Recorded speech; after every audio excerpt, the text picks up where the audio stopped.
இனிமே கண்ணை மூடிட்டு கடலை எண்ணெய் வாங்கலாம்.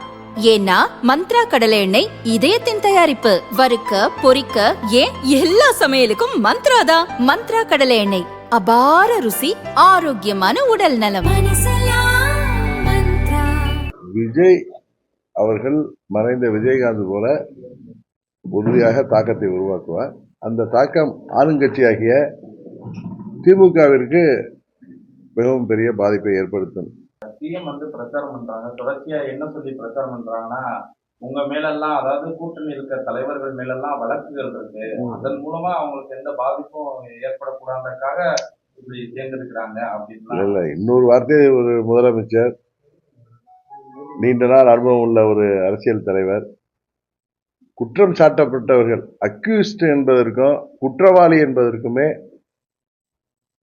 கன்விக்ட் என்பதற்கும் வித்தியாசம் தெரியாமல் அன்றைக்கு குற்றவாளிகள் எல்லாம் கூட இருக்காங்கன்னு சொல்லி பேசுறாரு. அதனால அவரு பயத்தின் உச்சத்துல இருக்காங்க. ஏன்னா இந்த ஆண்டுகள்ல எல்லா துறைகளிலும் ஊழல் இல்லாத துறையே இல்லை என்கிற அளவுக்கு மக்கள் குமரி கொண்டிருக்கிறார்கள். ராமதாஸ் காம்படிஷன் அவங்க நிறைய தொகுதிகளில் வேட்பாளர்கள் பட்டியல் பண்ணிட்டே இருக்கு. இது உங்களுக்கான பாதிப்புகளை ஏற்படுத்தும், குறிப்பா தென் மாவட்டங்கள்ல பாதிப்பு ஏற்படுத்தும் நிறைய பேர் சொல்லலாம். ஆனா உண்மையா இந்த போட்டியே இந்த திமுக ஆட்சியை வீழ்த்த வேண்டும் என்கிற நோக்கத்தோடு மக்கள் மாற்று சக்தியாக அதிமுக தலைமையிலான இரட்டை இலை தலைமையிலான தேசிய ஜனநாயக கூட்டணிக்கு தான் வாக்களிப்பார்கள்.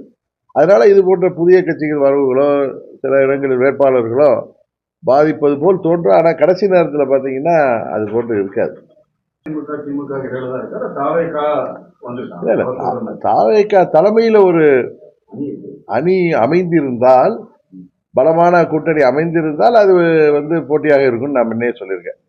ஆனா தாவேகா பொறுத்தவரை திரு விஜயகாந்த் அவர்கள் ஏற்படுத்தியது போல ஒரு பாதிப்பை ஏற்படுத்தக்கூடும் என்பதுதான். அது ஆளுங்கட்சியாக இருக்கிற திமுகவுக்கு உறுதியாக பாதிப்பை ஏற்படுத்தும். அதனாலதான் திமுக பாத்தீங்கன்னா முன்னதை விட அதிக தொகுதியில் நிற்கிறாங்க.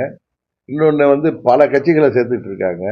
அவங்க உண்மையாகவே பலமா இருந்து அவங்க ஆட்சியின் சாதனைகள்ல அவங்க நம்பிக்கையோடு இருந்தா 26 கட்சியை கூட்டணியில சேர்க்க வேண்டிய அவசியம் இல்லை என்பதுதான் எல்லோருடைய கருத்தும். திமுக முதல்வரும் சரி, துணை முதல்வரும் சரி, அவர்கள் டெல்லிக்கும் தமிழ்நாட்டுக்குமான போட்டின்னு சொல்றதே அவங்க எவ்வளவு பயத்துல இருக்காங்க.